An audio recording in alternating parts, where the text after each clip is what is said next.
Hello friends, स्वागत है आप सभी का math and magic tips YouTube channel में। फ्रेंड्स, आज के इस वीडियो सीरीज में हम आप सभी को बताने वाले हैं कक्षा 10वीं संस्कृत का ऐसे इंपॉर्टेंट वीवाई 70 क्वेश्चन जो कि आपके मैट्रिक बोर्ड एग्जाम में 100% पूछे जा सकते हैं। तो अगर आप भी सर मैट्रिक का एग्ज़ाम दे रहे हैं तो इस वीडियो को आप सभी को शुरू से अंत तक जरूर देखना चाहिए।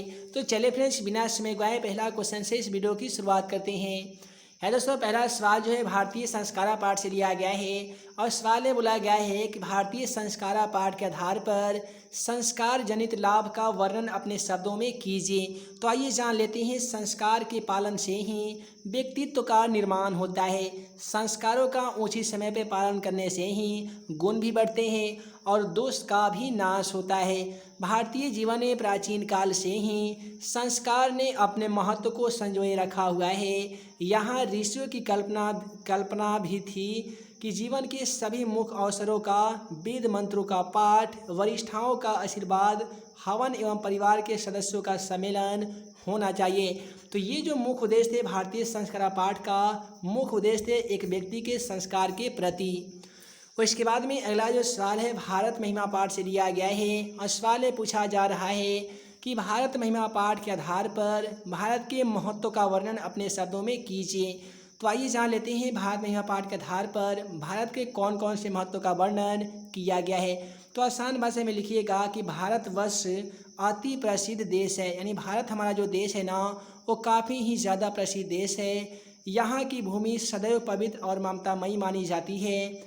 यहाँ विभिन्न अर्थात अलग अलग जाति एवं धर्मों के लोग एकता भाव को धारण करते हुए निवास करते हैं यानी रहते हैं। उसके बाद में आप सभी लिख सकते हैं कि भारतीय भूमि पुत्रवत्सला है, यहाँ की धरती सोना उपजाती है। देवगण भी अर्थात देवता लोग भी यहाँ बार बार जन्म लेने के लिए तरसते हैं। भारत भूमि की प्रकृति अद्वितीय है। अब यहीं से मैट्रिक एग्जाम में ऑब्जेक्टिव सवाल पूछे जाते हैं, वह कौन ऐसा देश है जहाँ देवगण अर्थात देवता लोग बार बार जन्म लेना चाहते हैं। तो वैसे स्थिति में क्वेश्चन का सही जवाब आप सभी को भारत लिखना चाहिए। उसके बाद में अगला सवाल क्वेश्चन नंबर 3 को देख लीजिए। क्वेश्चन नंबर 3 में बोला गया है विद्यापति कौन थे, उन्होंने किस ग्रंथ की रचना की तथा अलस कथा पाठ में उसकी कौन सी कहानी है। जैसा कि आप सभी को मालूम होगा कि विद्यापति लोकप्रिय मैथिल कवि हैं, संस्कृत ग्रंथों में के रचनाकार भी हैं। विद्यापति के ख्याति संस्कृत विषयों में काफ़ी ही अत्यधिक है। उसके बाद में आप सभी लिख सकते हैं कि उन्होंने पुरुष परीक्षा नामक ग्रंथ की रचना की है। इस पाठ में आलसी के दोष का निरूपण प्रसंग में व्यंग्यात्मक का था प्रस्तुत की गई है। नीतिकार आलस्य को शत्रु मानते हैं। अब यहाँ से मैट्रिक एग्जाम में 2-3 ऑब्जेक्टिव सवाल पूछे जाते हैं कि विद्यापति किस प्रकार के कवि हैं। तो वैसे स्थिति में क्वेश्चन का सही जवाब लिखिएगा कि विद्यापति जो हैं वो मैथिली कवि हैं। उसके बाद में पूछा जाता है कि अलस कथा पाठ के रचनाकार कौन हैं। तो वैसे स्थिति में भी क्वेश्चन का सही जवाब क्या होगा, तो विद्यापति हो जाएगा। उसके बाद में अगला सवाल पूछा जाता है कि नीतिकार आलस को क्या मानते हैं। तो नीतिकार आलस्य अर्थात आलस को शत्रु अर्थात दुश्मन मानते हैं। उसके बाद में अगला जो सवाल है कर्णस्य दान वीरता पाठ से लिया गया है और सवाल में पूछा जा रहा है कि कर्णस्य दान वीरता पाठ के आधार पर कर्ण का चरित्र चित्रण कीजिए, यानी कर्ण का जो चरित्र था वो कैसा था आप सभी को बताना होगा। आइए आसान भाषा में जान लेते हैं। दोस्तों, कर्ण सूर्यपुत्र था, यानी कर्ण जो था वो सूर्य का बेटा था, इसीलिए बोलते हैं कर्ण को कहते हैं सूर्यपुत्र और भीष्म को कहते हैं गंगापुत्र अर्थात देवता पुत्र। उसे क्या था कि जन्म से ही उसे कवच और कुंडल प्राप्त था। जब तक कर्ण के पास कर्ण के शरीर में कवच और कुंडल विद्यमान था तब तक उसे कोई भी पराजित नहीं कर सकता है, अर्थात नहीं हरा सकता है, उसे कोई मार भी नहीं सकता है। कर्ण महाभारत युद्ध में कौरव के पक्ष से युद्ध कर रहा था और अर्जुन इंद्र का पुत्र था। इंद्र अपने पुत्र के लिए छल पूर्वक कर्ण से कवच और कुंडल मांगने जाते हैं। दानवीर कर्ण सूर्य की उपासना के समय याचक को निराश नहीं लौटाता है, अतः इंद्रदेव इस समय का लाभ उठाकर दान स्वरूप कवच और कुंडल मांग लेते हैं। सब कुछ जानते हुए भी कर्ण इंद्र को अपना कवच और कुंडल दे देता है। यही कारण है कि कर्ण की जो दानवीरता है ना वो सारे जगत में प्रसिद्ध है। उसके बाद में अगला सवाल भारतीय संस्कारा पाठ से दिया गया है। सवाल ये पूछा जा रहा है कि भारतीय संस्कारा पाठ के आधार पे स्पष्ट कीजिए कि संस्कार कितने प्रकार के होते हैं तथा उनके कौन कौन से नाम होते हैं। आइए जान लेते हैं। भारतीय संस्कार मूलतः 5 प्रकार के होते हैं। दोस्तों, जन्म के पूर्व 3 संस्कार होते हैं, शैशवा में 6, शिक्षावस्था में 5, गृहस्थ संस्कार में 1 एवं मरने के बाद 1 संस्कार होता है। ये सब मिलाकर 16 संस्कार होते हैं, जिसे संस्कृत में षोडश संस्कार भी कहते हैं। जन्म के पूर्व जिसको बोलते हैं जन्म के पहले संस्कार में गर्भधारण, पुंसवन एवं सीमंतोन्नयन है। शैशवावस्था में जात कर्म, नामकरण, अन्नप्राशन, चूड़ाकर्म इत्यादि है। उसके बाद में आप सभी को लिखना होगा। शिक्षा संस्कार में अक्षरारंभ, उपनयन के साथ इत्यादि है। गृहस्थ संस्कार में विवाह एवं मृत्यु के बाद अंत्येष्टि संस्कार होता है। अब यह एक ऐसा सवाल का आंसर आप सभी देखे हुए हैं, अभी देखे हैं पिछले वाले क्वेश्चन के माध्यम से, और इसी सवाल से ढेरों सारे ऑब्जेक्टिव मैट्रिक एग्जाम में पूछे जाते हैं। सवाल पूछे जा सकते हैं कि मृत्यु के बाद कौन सा संस्कार होता है, तो आप सभी बता सकते हैं कि सर अंत्येष्टि संस्कार होता है। उसके बाद में बोला जाएगा कि गृहस्थ संस्कार या बोल सकते हैं विवाह की संस्कार के अंतर्गत आता है, तो गृहस्थ संस्कार के अंतर्गत आता है। उसके बाद में अक्षरारंभ किस संस्कार में आता है, तो वैसे स्थिति में क्वेश्चन का सही बात शिक्षा संस्कार होगा। अगला जो सवाल है आप सभी को मालूम होगा कि 10वीं संस्कृत का दूसरा चैप्टर का नाम है पाटलिपुत्र वैभवम, जिसमें आप सभी को बताया जाता है पटना के वैभव के बारे में। तो उसी चैप्टर से सवाल लिया गया है कि भगवान बुद्ध ने पटना के बारे में क्या क्या कहा है। आइए जान लेते हैं भगवान बुद्ध के द्वारा पटना के बारे में कौन कौन से बात कहा गया है। तो उसमें बताया गया था कि भगवान बुद्ध पटना के बारे में कहा था कि यह गांव महानगर होगा।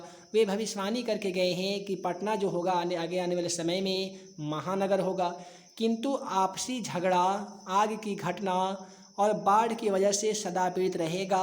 और कहीं ना कहीं भगवान बुद्ध के द्वारा कही हुई बात आज सत्य देखने को मिल रही है।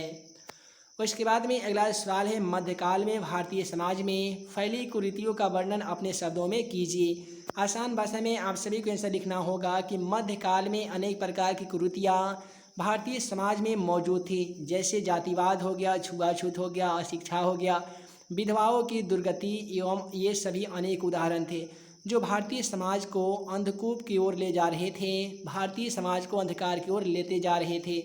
दलित हिंदू समाज को तिरस्कार करके धर्म परिवर्तन कराया भी जा रहा था।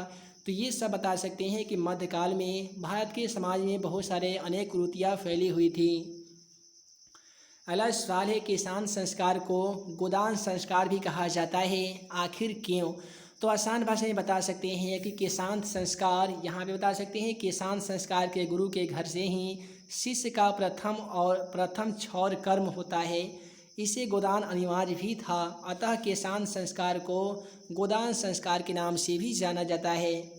अगला सवाल है अपनी उन्नति चाहने वालों को क्या करना चाहिए। हे दोस्तों, आप सभी स्टूडेंट में से जो भी अपनी उन्नति चाहते हैं उन सभी स्टूडेंट को क्या करना चाहिए, तो अपनी उन्नति चाहने वालों को निंद्रा को बोलते हैं नींद, तंद्रा भय, डर, क्रोध, गुस्सा, आलस को छोड़कर अन्य काम आदतों को त्याग करना चाहिए। देर से काम करने की आदत को त्याग करना चाहिए, और इन सब आदतों को त्याग करने वाला मनुष्य ही अपने उन्नति को बढ़ा सकता है, अपने जीवन में आगे सफल हो सकता है। उसके बाद में अगला सवाल में बोला गया है कि संस्कृत में पंडिता क्षमाराव के योगदानों का वर्णन कीजिए। आसान भाषा में बता दीजिएगा कि संस्कृत साहित्य में आधुनिक समय की लेखिकाओं में पंडित क्षमाराव अति प्रसिद्ध हैं। शंकर चरित्र उनके अद्वितीय रचनाएं हैं। गांधी दर्शन से प्रभावित होकर उन्होंने सत्याग्रह गीता, मीरा लहरी, कथा मुक्तावली, ग्राम ज्योति इत्यादि की रचनाएं किए हुए हैं। अब यहीं से मैट्रिक एग्जाम में ऑब्जेक्टिव सवाल पूछे जाते हैं कि सत्याग्रह गीता किसकी रचना है, तो आप सभी भूल जाते हैं कि तो किसकी रचना है। तो आप सभी को याद रखना होगा पंडिता क्षमाराव के माध्यम से सत्याग्रह गीता, मीरा लहरी, मुक्तावली, ग्राम ज्योति इत्यादि रचना पंडिता क्षमाराव के माध्यम से की गई थी। अगला सवाल में बोला गया है स्वामी दयानंद सरस्वती को मूर्ति पूजा के प्रति अनास्था किस प्रकार से हो गई। तो आसान भाषा में बता सकते हैं कि स्वामी दयानंद का परिवार धर्म के प्रति संपन्न था। बड़ों को देखकर एक बार शिवरात्रि के दिन शिवलिंगी पर चढ़ाए गए फलों को खाते हुए चूहों को देखा तो वे सोच में पड़ गए कि जब शिव अपनी रक्षा स्वयं नहीं कर सकते हैं तो दूसरी की रक्षा भला कैसे करेंगे। तो ऐसे भाव आते ही उनके मन में मूर्ति पूजा के प्रति अनास्था हो गया, अविश्वास हो गया। उसके बाद में क्या हुआ कि स्वामी दयानंद सरस्वती जो थे वो मूर्ति पूजा के समर्थक नहीं बल्कि विरोधी बन गए। उसके बाद में अगला सवाल फिर पाटलिपुत्र वैभवम चैप्टर से लिया गया है। सवाल में बोला गया है कि पटना में कौमुदी महोत्सव को किस प्रकार से मनाया जाता था।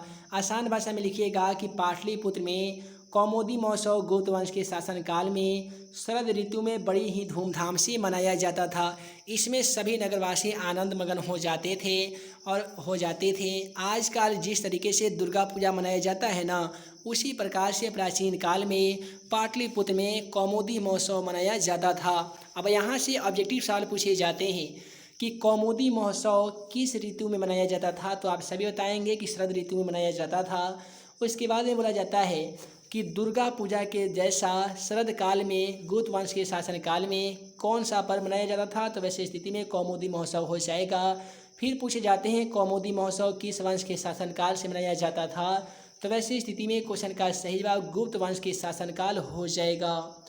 अगला सवाल क्वेश्चन 13 को देख लीजिए। राम परशुराम का चरित्र चित्रण कीजिए, यानी राम परशुराम कर्मवीर जो चैप्टर है ना, उसी से सवाल लिया गया है। याद रखिए 100% ये सवाल आप सभी के मैट्रिक एग्जाम में टपकेगा। तो यहाँ पे आसान भाषा में लिखिएगा कि राम परशुराम कर्मवीर कथा का प्रमुख पात्र है। राम परशुराम का जन्म बिहार राज्य के अंतर्गत भीखन टोला गाँव में हुआ है।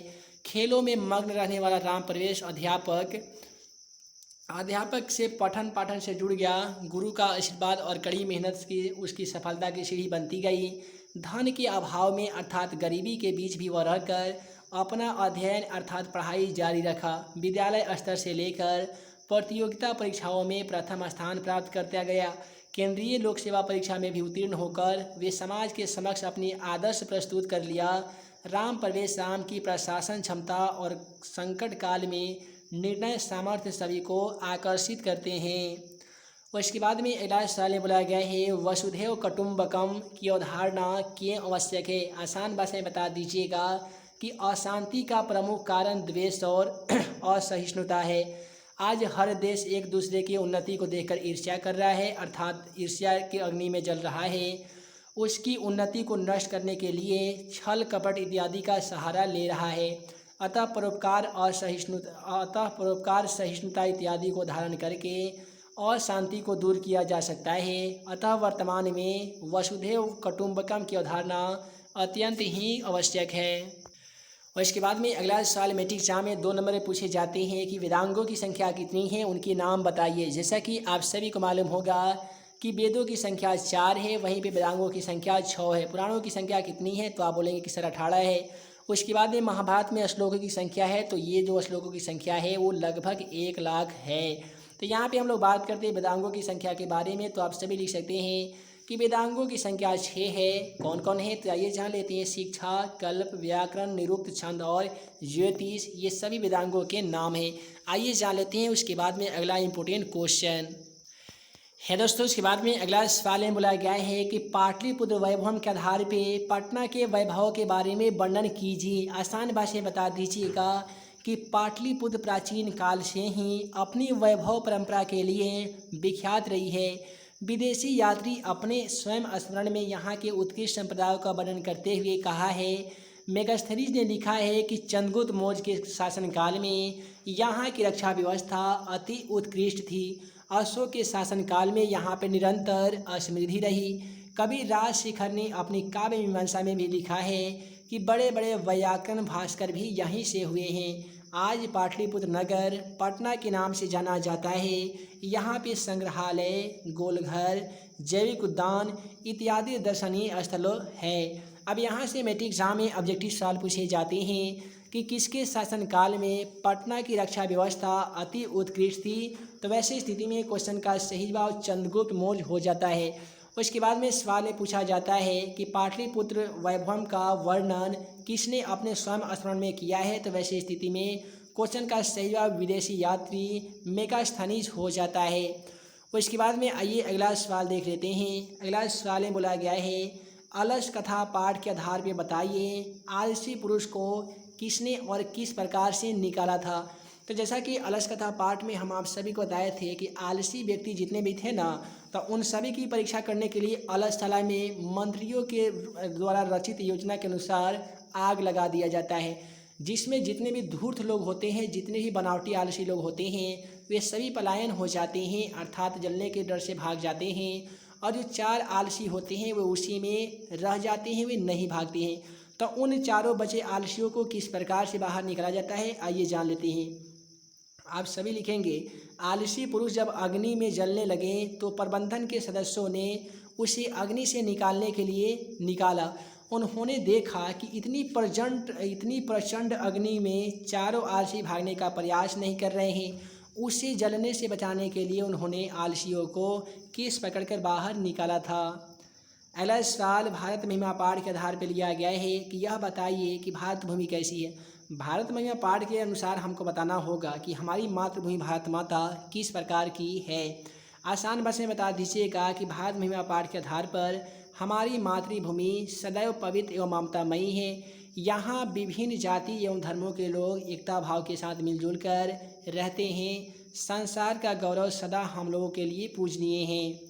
उसके बाद में यहाँ पे हम लोग जितना भी क्वेश्चन देख रहे हैं ना, सभी PDF हमारे डिस्क्रिप्शन बॉक्स में दे दिए गए हैं। questionforexam.com वेबसाइट पे जाके सभी PDF को डाउनलोड कर सकते हैं। साथ ही math in magic tips official mobile application को इंस्टॉल करके उसमें सभी संस्कृत का ऑनलाइन क्विज खेलकर ऑनलाइन टेस्ट भी दे सकते हैं।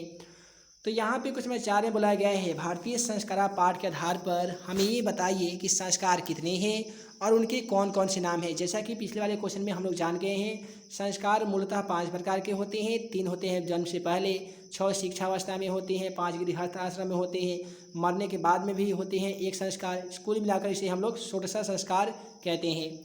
अगला सवाल है, कर्मवीर कथा का सारांश लिखिए। कर्मवीर कथा का ही पात्र है राम प्रवेश राम, जो भीखंडोला गांव का रहने वाला है। तो आप सभी लिख सकते हैं कि कर्मवीर कथा पाठ में एक पुरुषार्थ की कथा बताई गई है। इस कथा में राम प्रवेश राम, जो निर्धनता एवं गरीब तथा दलित जाति का है, जो विपरीत परिवेश में रहकर भी प्रबल इच्छा तथा उन्नति की कामना के कारण उच्च पद पर पहुंचता है। इस कथा से किशोरों को प्रतिकूल परिस्थितियों में आगे बढ़ने से प्रेरणा मिलती है। यह कथा किशोरी के आत्मसम्मान और विश्वास उत्पन्न करती है और विजय के पथ की ओर प्रशस्त भी करती है। अगला सवाल है, कर्मवीर कथा से हमें क्या शिक्षा मिलती है। वहीं आप सभी को क्वेश्चन के माध्यम से बताना होगा। आइए जान लेते हैं कर्मवीर कथा से हमें क्या क्या शिक्षा मिलती है। आप सभी लिख सकते हैं कि कर्मवीर कथा से हमें यह शिक्षा मिलती है कि निर्धन छात्र अर्थात गरीब छात्र भी परिश्रम के बल पे सर्वोच्च शिखर के चोटी पर भी पहुंच सकता है और उत्साह, धैर्य और लगन के द्वारा मनुष्य किसी भी कठिनाइयों का सामना कर सकता है और कोई भी ऐसा कठिनाई हो उस पर ही विजय प्राप्त कर सकता है। अतः हमें परिश्रमी बनकर सफलता प्राप्त करने की शिक्षा मिलती है। अगला सवाल है, व्याघ्रपति कथा से लिया गया है। जैसा कि आप सभी को मालूम होगा कि व्याघ्रपति कथा जो है उसके एक लेखक नारायण पंडित जी हैं, जिसमें पथिक और बाघ के बीच में एक कहानी का वर्णन किया गया है। उसमें बताया गया है कि कैसे पथिक नाम का जो लड़का है वो मोह माया लोभ लालच में पड़कर बाघ के द्वारा उसकी हत्या कर दी जाती है, उसकी जान चली जाती है। आइए जान लेते हैं कि व्याघ्रपति कथा पाठ कहाँ से लिया गया है, इसके लेखक कौन है, हमें इस पाठ से क्या शिक्षा मिलती है। आसान भाषा में बता दीजिएगा कि व्याघ्रपति कथा हितो उपदेश से लिया गया है, जिसके लेखक नारायण पंडित जी हैं। इस कथा से हमें यह शिक्षा मिलती है कि हमें लोभ लालच के चक्कर में नहीं पड़ना चाहिए।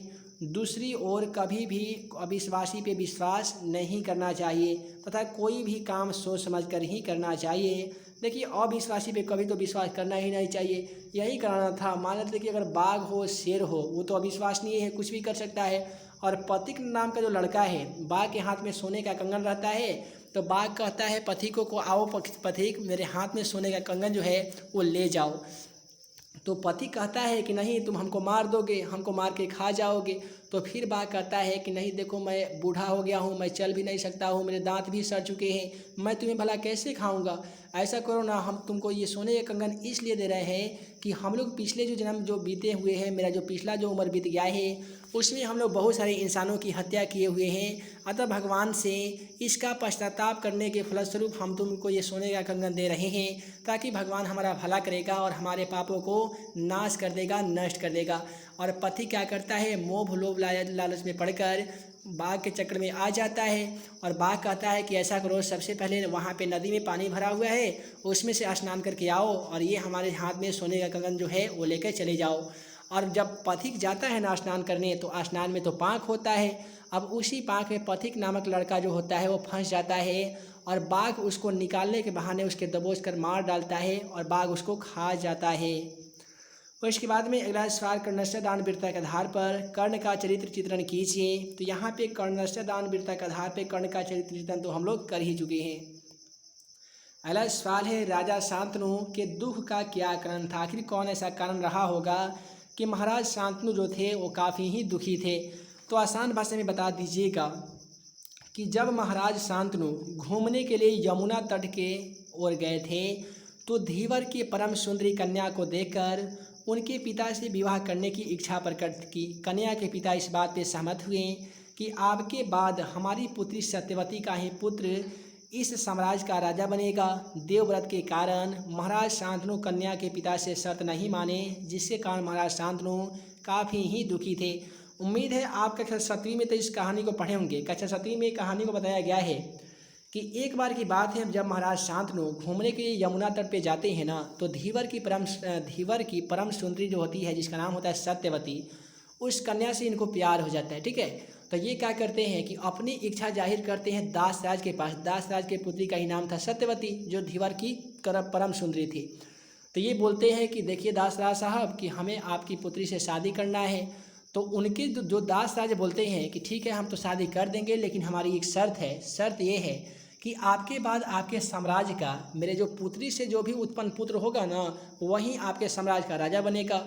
और महाराज शांतनु तो चाहते थे कि हमारा जो भीष्म ऑलरेडी, जो मेरा पुत्र ऑलरेडी है, जिसका नाम भीष्म है, जिसका नाम किताब में देवव्रत बताया गया है, उसमें राजा बनने के सारे गुण मौजूद है। तो यही चीज़ों को सुनकर काफ़ी शांतनु दुखी थे और इनका दुख का कारण जब भीष्म को मालूम चलता है, और वहीं पे देवव्रत अर्थात भीष्म क्या कहते हैं कि यहाँ पे संकल्प लेते हैं, वहाँ पे प्रतिज्ञा करते हैं कि मैं आजीवन विवाह नहीं करूँगा। इसी बातों को सुनकर देवतागण उन पर फूल की बारिश कर देते हैं। और उसी क्वेश्चन को यहाँ पे क्वेश्चन 10 में दर्शाया गया है कि भीष्म प्रतिज्ञा के आधार पर भीष्म की प्रतिज्ञा का वर्णन अपने शब्दों में कीजिए। तो आसान भाषा में जान लीजिए कि हे दासराज, आज हमारा ब्रह्मचर्य व्रत चलेगा। मैं अपनी प्रतिज्ञा से देवलोक का राज भी छोड़ सकता हूँ, किंतु मैं सत्य से कभी नहीं छोड़ सकता हूँ। पृथ्वी अपने गंध को छोड़ सकती है, सूर्य अपनी रोशनी को त्याग सकती है, अग्नि अपनी उष्मा को छोड़ सकती है, आकाश गंध को त्याग सकता है, चंद्रमा शीतल किरणों को त्याग सकती है, इंद्र अपने पराक्रम को त्याग सकते हैं, धर्मराज अपने धर्म को छोड़ सकते हैं, किंतु मैं अपने सत्य को त्याग करने की कभी प्रयास नहीं करता हूँ। ये जो प्रतिज्ञा था ना, ये भीष्म का प्रतिज्ञा था और इसी प्रतिज्ञा के फलस्वरूप सभी देवतागण उनसे प्रसन्न होकर उनको देवतापुत्र घोषित कर दिया। अगला सवाल है, पंचवटी के धार्मिक महत्व का उल्लेख कीजिए। आसान भाषा में लिखिएगा। वनवास गमन काल में भगवान राम, लक्ष्मण और सीता के साथ पंचवटी में निवास के लिए गए थे। यहीं पे सीता अधिक दिनों तक सुरक्षित रही थी। यही कारण है कि इस स्थान को विशेष अर्थात बहुत ही ज़्यादा महत्व दिया जाता है। अगला सवाल है, शस्त्रकारा पाठ के आधार पर शस्त्रकारा पाठ में किस विषय पर चर्चा की गई है? जो शस्त्रकारा पाठ है ना, उस पाठ में किस विषय पे चर्चा की गई है? तो आसान भाषा में बता सकते हैं कि शस्त्रकारा पाठ में शास्त्रों के माध्यम से सद्गुणों को ग्रहण करने की प्रेरणा मिलती है। इससे हमें अच्छे संस्कार की सीख मिलती है तथा यश प्राप्त करने की शिक्षा भी मिलती है। आइए हम आप सभी को अगला क्वेश्चन दिखा देते हैं। है दोस्तों, इसके बाद में अगला जो क्वेश्चन है वो नीति श्लोका पाठ से लिया गया है और सवाल में हमसे पूछा गया है कि नीति श्लोका पाठ के आधार पे मूढ़ चेटा नराधम के लक्षणों को लिखिए। जैसा कि नीति श्लोका पाठ में बताया गया है कि अपृष्टो बहुभाषते, यानी बिना कुछ बोले जो बोलता है, बिना कुछ पूछे जो बोल देता है। जहाँ पे नहीं बुलाया जाता है किसी को बिना बुलाए प्रवेश करता है अविश्वासी लोग पे विश्वास करता है, वैसे व्यक्तियों को नीच अर्थात मूर्ख व्यक्ति कहा जाता है। उसी को संस्कृत में मूढ़ चेटा नराधम भी कहते हैं। तो आसान भाषा में ऐसा लिखिएगा कि नीच मनुष्य का अभिप्राय निम्न जाति में जन्म लेने वालों से नहीं है। सत्य एवं असत्य कर्मों के संलग्न रहने वाला मनुष्य की श्रेणी में नहीं आता है, जो बिना बुलाए किसी सभा में प्रवेश करता है। अपृष्टो बहुभाषते, बिना कुछ पूछे कुछ बोलता है।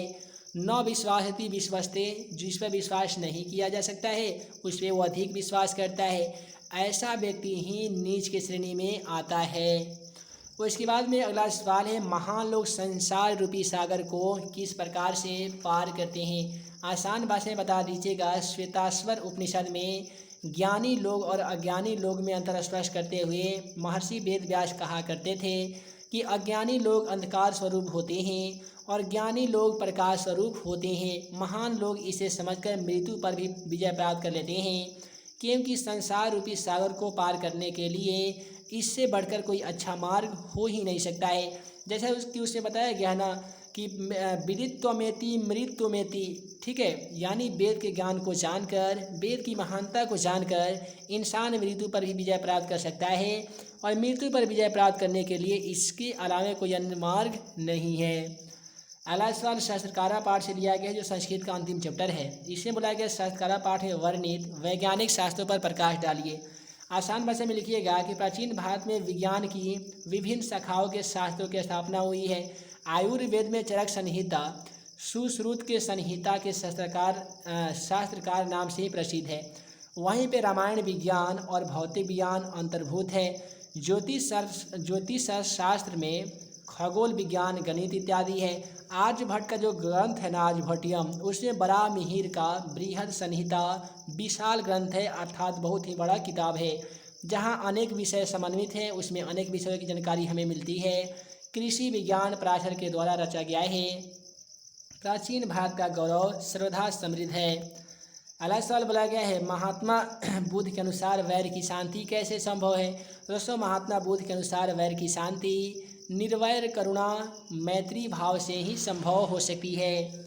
उसके बाद में अगला सवाल देख लीजिए। अगला सवाल ये बोला गया है कि स्वामी दयानंद सरस्वती शिक्षा व्यवस्था का वर्णन कीजिए। यानी स्वामी दयानंद सरस्वती शिक्षा व्यवस्था के समक्ष में कौन कौन से योगदान दिए थे। आसान भाषा में लिखिएगा कि स्वामी दयानंद सरस्वती अपनी शिक्षा से अभिप्रेरित होकर समाज में नई शिक्षा प्रणाली को प्रोत्साहित किया।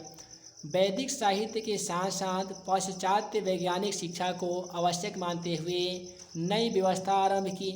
उन्होंने अपनी शिक्षा में स्त्रियों, छुआछूत, बाल विवाह और कर्मकांडों का निषेध किया, अर्थात विरोध किया। उसके बाद में अगला सवाल है, भारत महिमा पाठ के आधार पर भारतीय मूल्यों की विशेषताओं पर प्रकाश डालिए। आसान भाषा में लिखिएगा कि भारत का प्रकृति सुंदर स्वर्ग जैसा है। यहाँ देवता, ऋषिगण एवं महापुरुषों की अवतरण भूमि ही मानी जाती है। इसकी महिमा का वर्णन विष्णु पुराण, भागवत पुराण में भी देखने को मिलता है। भूमि पर अवतरित होने वाला मनुष्य निश्चय ही धन्य है। हमारी भारत भूमि विशाल, रम्य रूपा एवं कल्याणप्रद है। अत्यंत शोभनीय और संसार का गौरव भारत हम सब को द्वारा हमेशा पूजनीय है। यह जाति धर्म के भेदों को भुलाकर एकता एवं सहिष्णुता का पाठ पढ़ाया जाता है। यह भारतीय सदैव कहते हैं ना कि वसुधैव कुटुंबकम, अर्थात संपूर्ण पृथ्वी ही हमारा संपूर्ण संसार है। अगला सवाल में बोला गया है कि दामोदर गुप्त ने पटना के संबंध में क्या लिखा था। तो दोस्तों, कवि दामोदर गुप्त के अनुसार पाटलिपुत्र अर्थात पटना महान नगर पृथ्वी में बसे सभी नगरों में सर्वश्रेष्ठ है। यहाँ सरस्वती के वंशज यानी विद्वान लोग बसते हैं। कवि ने इस नगर की तुलना इंद्र के भरी पूरी नगरी से भी की है। और यहाँ पे तो पिछले वाले क्वेश्चन के माध्यम से पटना के कौमुदी महोत्सव के बारे में तो हम लोग जान ही गए हैं। उसके बाद में नीति श्लोका पाठ के आधार पे मूर्ख के लक्षणों को आप सभी को बताना होगा कि नीति श्लोका पाठ में मूर्ख के कौन कौन से लक्षण बताए गए हैं। तो दोस्तों, क्या होता है कि मूर्ख हृदय वाला अधम मनुष्य बिना बुलाए भीतर चला जाता है, बिना कुछ पूछे बकबक बोलता है, अविश्वसनीय पुरुष पर भी विश्वास करता है। ऐसे व्यक्तियों को नीति श्लोका पाठ में मूर्ख कहा गया है। तो हे दोस्तों, आज की इस वीडियो में हम आप सभी को बता दिए हैं संस्कृत का ऐसे इम्पोर्टेंट VVI सब्जेक्टिव क्वेश्चन जो कि आपके मैट्रिक बोर्ड एग्जाम के दृष्टिकोण से काफ़ी ही महत्वपूर्ण है। उम्मीद है कि आज का यह वीडियो आप सभी को पसंद आया हो तो वीडियो को लाइक करें, अपने दोस्तों के साथ शेयर करें। ऐसे ही नए नए वीडियो पाने के लिए आप हमारे YouTube channel math and magic tips को सब्सक्राइब करना बिल्कुल ना भूलिएगा। तो हे दोस्तों, मैं मुकीम अंसारी जल्द मिलूंगा अगले वीडियो में नए क्वेश्चन के साथ। तब तक के लिए वीडियो के लिए बहुत बहुत धन्यवाद।